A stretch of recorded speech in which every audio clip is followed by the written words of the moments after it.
Welcome. You're in the studio with me, Katerina Nestorenko. Today, here's what we're talking about. Ukrainian intelligence is eavesdropping on top Kremlin officials. A very difficult conversation. Zelensky discussed territorial issues with Trump's advisors. The leaders of France, Germany, and Britain will urgently meet with the Ukrainian leader to discuss security guarantees. Explosions at the Engels Air Base are under attack. Russia's strategic bombers. The irony of fate.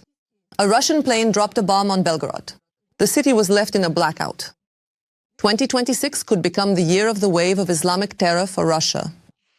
All this and more in just a few seconds. But right now, please like this video and subscribe to the channel Ukraine Today so you don't get lost on YouTube.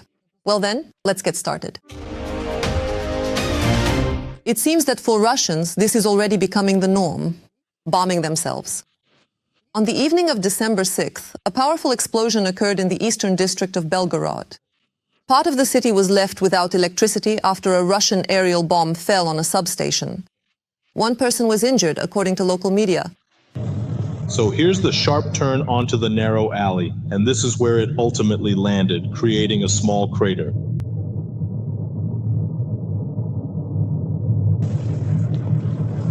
With such precision from Russian aviation, they don't even need an enemy. They managed to handle everything themselves quite successfully. Give a like if you agree. So, let's continue the topic of strikes on Russia. The night of December 6th to 7th, it turned out to be a loud one. Here are some shots from Engels-Saratov region. Locals reported that an oil depot was on fire, and before that, the authorities had warned about a threat from drones. But it didn't stop with just one oil depot. According to local social media, the airbase in the city where bombers are stationed may also have been hit. Tu-160 and Tu-95 MS. Ah, there it is. I don't know if you'll be able to see it now or not. Well, you can see from the window that it's burning. Oh, hold on for a moment. It's quite definitely burning somewhere over there, right in front of me at this very moment. You can't really see it here, of course, but it's burning. You can see how it's flashing intensely over there. And these are the shots of the air defense operating in Engels as well. They missed. You truly did. Ah, there indeed. Yes, there. Missed. Ah, they're going along this side now. He won't let... Aha, that's it. But as we can see, it didn't help. In addition, Russians complained about damage to a power line support near Rostov. Hundreds of people were left without power. They're flying by quickly, aren't they? Yeah, something about them. Yeah, these were flying more quietly, I think. Quieter? No. Russians, I have to disappoint you. You've missed again. And in fact, such strikes turn out to be extremely effective. This was confirmed by the head of the GUR, Kirilo Budanov. If we look at the absolute numbers, these are terrifying losses. And believe me, these losses from the so-called Ukrainian sanctions for Russia are much greater than the losses from all the other sanctions imposed against it combined. Budanov also added that with these Ukrainian sanctions, about 20% of oil refining in Russia has already been stopped. And this figure can be increased to 30%. To be continued. Furthermore, as stated by the manufacturer of the long-range UAVs Dovbush, Volodymyr Yatsenko, the enemy, literally in just a few months, will no longer be able to finance the war if the Ukrainian armed forces maintain the same intensity of strikes on oil refineries and tankers as in the past month. What does this mean for Ukraine? What does this mean for Ukraine? It means that the enemy will physically no longer be able to finance the war.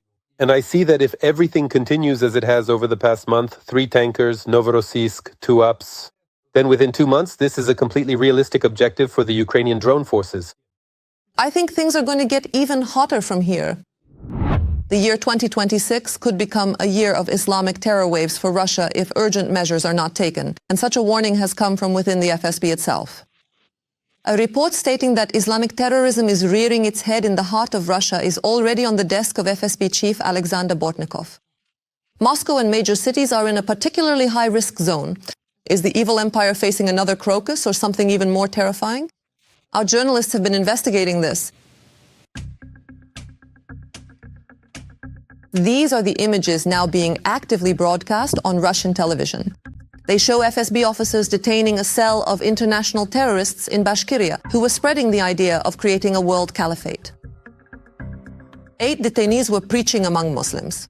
They promoted the ideology of a terrorist organization banned in Russia and, during underground meetings, recruited others into their ranks. But lately, such materials have been appearing more and more frequently on Russian TV. And the key points in them are as follows. The FSB has reported an increase in the threat of terrorist attacks within the country. A target for anger is being created. Most of the time, it's almost always some external influential force, but from time to time, there's a definite need to actively start stirring up the entire situation. Russian security services are recording a rise in Islamic terrorism in Russia. According to media reports, such a report was received by the head of the FSB, Alexander Bortnikov. But it has not yet been passed on to the Russian dictator Putin. However, according to other sources, the document may in fact have ended up on Putin's desk after all. And interestingly, among the key threats is also the increased activity of certain sabotage groups within the country. That is, far from the so-called Special Military Operations Zone, including in the capital itself, Moscow. And another important point concerns the threat of destabilization in the Caucasus. Actions that demonstrated the strength of the state. There are enemies and they will deal with them. This is a strong Putin and yet more enemies who want to attack the besieged fortress. And here we return to the previously mentioned information about the arrests in Bashkiria, where, according to the FSB, they managed to capture 8 members of a terrorist organization. At that time, it was also reported that the group was preparing active operations on Russian territory. The sources who provided this information, the media, agree that in 2026, the situation could get worse if the FSB and other agencies do not make this vector a priority. But here it's important to remember that such messages are not just reported in Russia for no reason. These are well-planned provocations. Such terrorist attacks can also indeed be organized by Russian special services, since this serves both internal and external audiences. For Russians themselves, it's simply a matter of destabilizing the situation. These statements will definitely be followed by terrorist attacks. Well, or more accurately, most likely there will be suspects who are either detained or killed, and who will have certain documents or affiliations with one or another terrorist organization or some kind of national background. This will be sold to the domestic audience. This is how Russians have always been frightened. We all remember this well. The terrorist attack at Crocus, which Putin used to accuse the so-called neo-Nazi Kiev regime.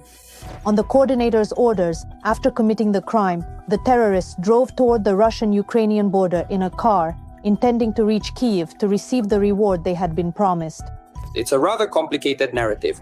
As far as I understand, there were initial reports from the FSB that FSB-affiliated Telegram channels claimed that there was a certain cache where weapons were stored, supposedly prepared for these 4 people so they could take the weapons. At least that's the idea as I understand it, and then break through toward Ukraine with them. No evidence. So far, we haven't seen any proof that this cache exists. In the end, this tragedy became a tool for mobilizing society and a trigger for a new wave of signing volunteer contracts with the Russian Ministry of Death. But for the outside circle, creating a fake is not so easy. First of all, because it would have to be linked to Ukraine again, and that's exactly what's critically important for the Kremlin right now. If this is used in the Ukraine case, if, for example, they find Budanov's business card again, so to speak, then it won't be sold internally. It will be sold most likely abroad to the United States. Like, look, they're playing by the rules of war. Other experts are saying the same thing. There's a whole series of activities coming from the FSB.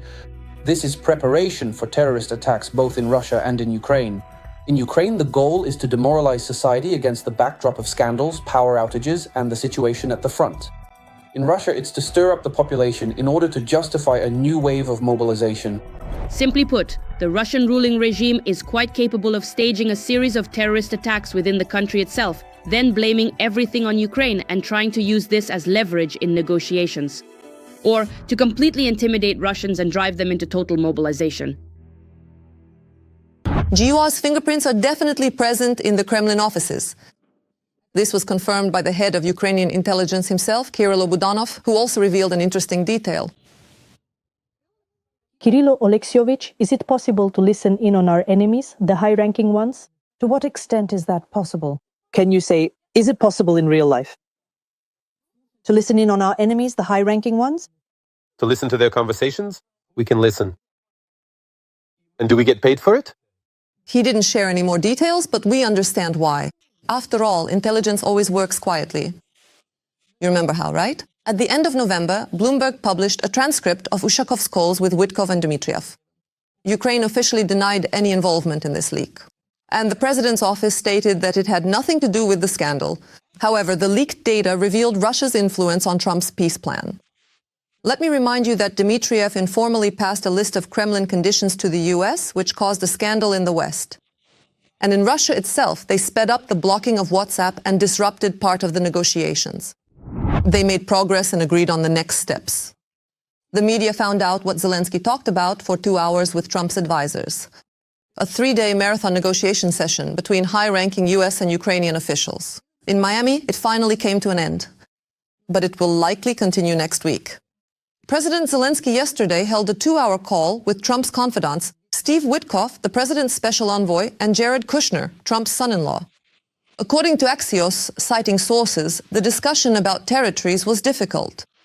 Russia is still demanding that Ukraine give up the entire Donbass. Schaff, in turn, is trying to come up with new ideas to get around this demand. Witkoff and Kushner gathered proposals from both sides and put pressure on both Zelensky and Putin to make concessions in order to reach an agreement.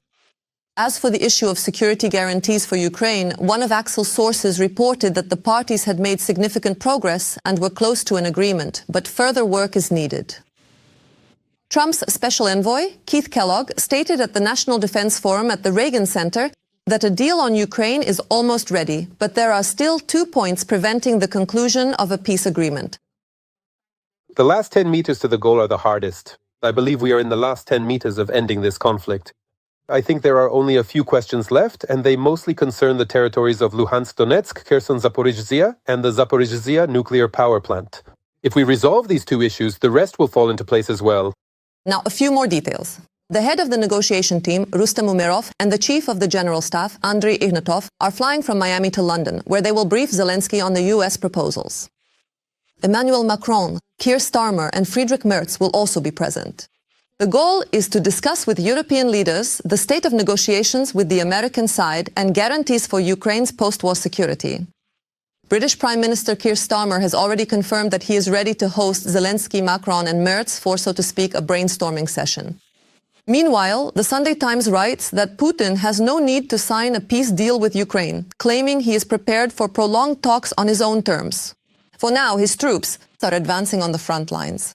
Meanwhile, in Russia, Kremlin propagandists are ranting on TV screens, foaming at the mouth, and as for any talk of peace, there is absolutely none whatsoever. Moreover, there are direct calls for the destruction of Ukraine. For example, propagandist Gasparian. Every voice matters. Join our community, support independent journalism, and help us bring you the truth from Ukraine. Become a member of Ukraine Today. Join us now. Well, yes, it's very cynical, but it's a pragmatic move. And why should we care about this population? The only thing I don't understand is this tone. I mean, they voted for their government, they were always satisfied with it, so the government they supported shouldn't be the one to care for them, but Putin should. What nonsense, what panic.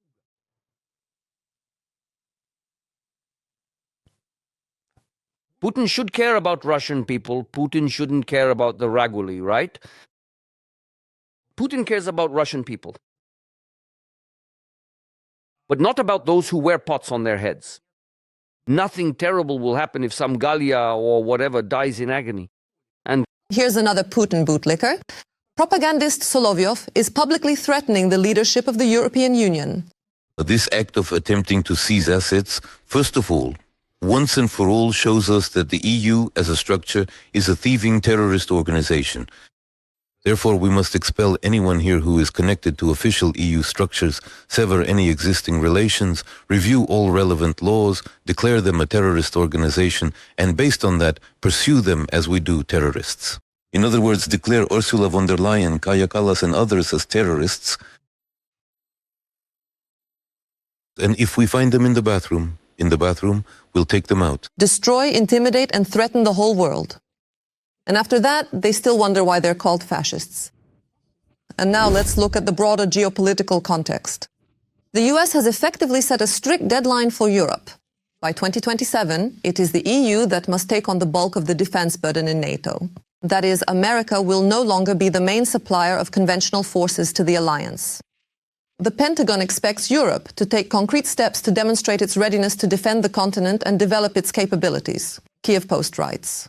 Until that moment, arms supplies to Ukraine will continue and even will increase before Christmas. Despite the strategic shift, officials noted that arms deliveries to Ukraine are continuing. And as expected, they will increase before Christmas, which underscores Washington's intention to keep Kiev armed even as the internal burden within NATO is being redistributed. A high-ranking Western official familiar with these discussions explained to Kiev Post, support for Ukraine remains. But Europe must be prepared for a NATO in which the US will no longer automatically be the first to respond to threats. Meanwhile, within the US, support for supplying American weapons has reached a record 64% since the start of Russia's full-scale invasion. Last year, it was 55%. In addition, 62% of Americans want Ukraine to win. These are the results of a Reagan Institute poll. Already 21 countries are buying American weapons for Ukraine. This was reported by Foreign Minister Andriy Sybiga. The head of the Ukrainian Foreign Ministry noted that in recent days, 5 more countries have joined the Pearl Initiative. Additionally, there have been 8 extra contributions from those who had already participated. As of today, 21 countries are participating in Pearl, with total commitments amounting to $4,180 million. Among these countries are New Zealand and Australia. They will finance the purchase of US-made weapons for Ukraine as part of the Pearl Initiative. This is the first time that countries outside the NATO bloc have joined the project. How generous are the partners and what prospects are opening up for Ukrainian defenders? Let's find out more. NATO has confirmed its readiness to increase assistance to Kiev. If we don't do this now, it will cost us much more in the future. Partners will supply Ukraine with weapons under the Pearl program.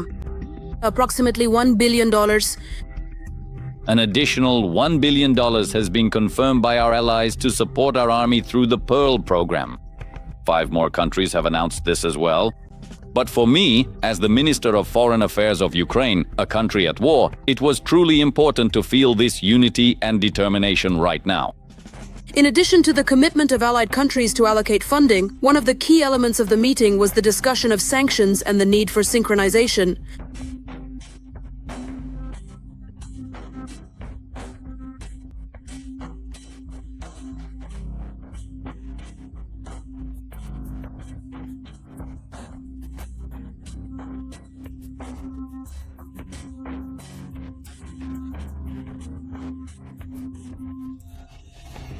In August, the US and NATO launched a new mechanism to support Ukraine through the Priorities Ukraine Requirements Initiative, abbreviated as PEARL. NATO countries, with the exception of the US, make voluntary financial contributions for the supply of American weapons and technology to Ukraine. PEARL is an initiative under which European countries purchase American weapons and transfer them to Ukraine through NATO in order to put an end to this war. If we've learned anything during President Trump's term, it's the active use of force to achieve peace. Peace is achieved through strength, not through harsh statements or threatening gestures. It is achieved through strength when you have real capabilities that are respected by your adversaries. PEARL allows for the coordination of contributions, speeds up procurement, and delivers to the front lines more quickly what cannot be replaced by European equivalents. The Netherlands was the first to join the initiative in the fall, allocating €500 million for the purchase of Patriot systems and other air defense equipment. Denmark, Norway, and Sweden funded ammunition for HIMARS and other critical supplies. Germany and Canada joined them. Belgium, Lithuania, Latvia, Estonia, Iceland, Luxembourg announced their readiness to join the 5th funding package. Australia and New Zealand are expanding their support. The countries will provide military aid packages worth $63 million and $8.7 million. Now, even New Zealand and Australia, which are not NATO members but are close partners of the alliance through the Indo-Pacific region, have also made commitments. This is truly excellent news, and this gives us a steady flow of weapons to Ukraine from the necessary US stockpiles. While at the same time as allies are joining in support of Ukraine, Italy has decided to withdraw from the Pearl program. It would be premature to participate in the NATO program for purchasing American weapons for Ukraine in light of the ongoing peace negotiations. If we reach an agreement and the fighting stops, weapons will no longer be needed. Instead, other things will be needed, such as security guarantees, This statement was the first open sign of a change in the government's course. Giorgia Meloni. Hungary is also against participating in weapons procurement. At the same time, the Netherlands will provide 500 million euros, Norway 250, and Canada 200. Poland is allocating $100 million for Patriot missiles. The fate of Europe is at stake. We all want this war to end, and we welcome peace efforts. But it is extremely important that the result is a just and lasting peace for Ukraine. On the sidelines, Germany did not remain uninvolved either. All this money will be spent on armaments for Ukraine. The federal government is very proud that together with our friends in Poland and Norway, we can form another large package that is necessary to support Ukraine. $500 million is a significant amount. 200 million of that is being provided by Germany. Let us recall that the first two military aid packages to Ukraine under the Pearl Initiative included missiles for the Patriot air defense system and the HIMARS multiple launch rocket system, which helped our defenders on the battlefield and protected Ukrainian cities from Russian missiles. Ukraine has requested an additional €1 billion for the winter period to compensate for the reduction in supplies from the United States in previous months. Pearl remains one of the key mechanisms for assisting Ukraine, but its future directly depends on the political decisions of the Allies and the progress of ceasefire negotiations. The daughter of a Russian general fighting in Ukraine is calmly vacationing in Europe. Alexander Tokarev was directly involved in the full-scale invasion and has been listed in Ukraine's Book of Executioners. We are fully aware of the complexity of the military-political situation and of the current historical period. Just as more than 80 years ago, Nazism has reared its head and is trying to rule the world. We will not allow this to happen. We will fight back against any enemy.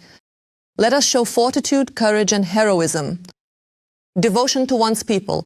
Meanwhile, his 22-year-old daughter Anastasia is traveling around NATO countries. She received a visa without any problems and spends up to 1 million rubles on vacation. Amen and that. Buongiorno. Si. For Putin's Russia, well, apparently it's better to be in France or Italy. And yes, shortly after the scandal, Anastasia deleted her channel and closed her account on extremist Instagram. And while the general's daughters are flying on international flights, the number of incidents with civilian airplanes in Russia itself has quadrupled over the past year. Against the backdrop of sanctions, during this time, more than 800 cases of malfunctions were recorded in Russia, which led to flight cancellations or emergency interruptions. Whereas during the same period last year, 2024, there were just over 200 such incidents. When will a real plane crash epidemic hit Russia? We'll tell you more in a moment. They've flown themselves into trouble. Russian civil aviation is visibly deteriorating before our eyes. I doubt I can add anything here. From January to the end of November 2025, the number of incidents involving Russian airline planes increased by about 4 times compared to the same period in 2024.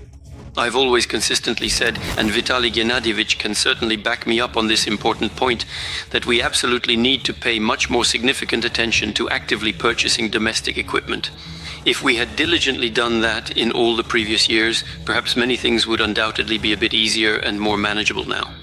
During this time, over 800 cases of malfunctions were recorded in the country, which led to flight cancellations or emergency interruptions. Whereas during the same period in 2024, there were no more than 200 such incidents. Will we able to fly and on what? We will, of course we will. The only question is what we'll be flying on and how dangerous it will be. This year, there have been 2 accidents and 2 air disasters in Russian commercial aviation, in which a total of 53 people died. As the Moscow Times reports, the largest of these was the crash of an An-24 aircraft operated by Angara Airlines at the end of July. The plane was manufactured in 1976. This is primarily due to the deterioration of the technical condition of the Russian aviation fleet and Russian civil aircraft. Nevertheless, we can see that precisely during last year, and in fact at the beginning of this year, Russian civil aviation and civil aviation authorities repeatedly appealed to ICAO with requests to lift sanctions from Russia in order to allow access to Western components and spare parts for aircraft. Boeing and Airbus, which actually account for 80 to 90% of all air transportation in Russia, At the beginning of October, the head of Rosaviatsia stated that according to the less optimistic forecast, in the next 5 years, Russia could lose 339 aircraft, including 109 foreign-made ones. According to the agency, the Russian airline fleet currently consists of just over 1,000 civil aircraft. Overall, we're talking about an average of 50 to 60 aircraft being taken out of service each year over the next 5 years. First of all. Secondly, we're actually talking about more than half of the Western fleet that Russia is currently operating. According to various estimates, there may currently be about 150 to 600 Western airliners in the Russian Federation's fleet, about a third of which can no longer be used in regular operation, since frequent breakdowns or a lack of spare parts for repairs mean that these planes are essentially sitting idle or have become victims of so-called aviation cannibalism. After the war began, the Russian authorities decided to save the aviation industry and announced a program to revive the domestic aircraft industry. It was planned that the production of civil aircraft in the country would, within just a few years, reach the level of the Soviet Union, and that by 2030, companies would receive more than 1,000 domestically produced planes. But all of this turned out to be just words. At the beginning of 2025, the government decided to cut the aircraft production plan by 1.5 times. We see that the level and technologies that are precisely necessary for the production of these planes and aircraft are critically dependent on Russia's ability to purchase Western components, Western parts, Western technologies, and also the relevant manufacturing equipment needed to produce certain components or systems. In other words, if we look to the future, Russians won't be able to fly for much longer. We are seeing the beginning. Russia continues to use the so-called parallel import mechanism, which essentially allows for the so-called re-export of components and spare parts. First of all. Secondly, this leads to the installation of spare parts of unclear origin on aircraft, including parts that have previously been used. This leads to a decrease in flight safety and to the continued increase in aviation equipment failures. As a result, we will see a rise in the number of air crashes, including casualties associated with them. The lifting of Western sanctions could have saved Russian civil aviation. However, such a scenario is currently impossible. And new airplanes mean long-term orders, contracts for decades and billions of dollars, which Putin's Russia critically lacks because of the war. That's all for now. Please like this video and don't forget to subscribe to our channel, Ukraine Today, so you don't miss our next episodes. See you next time.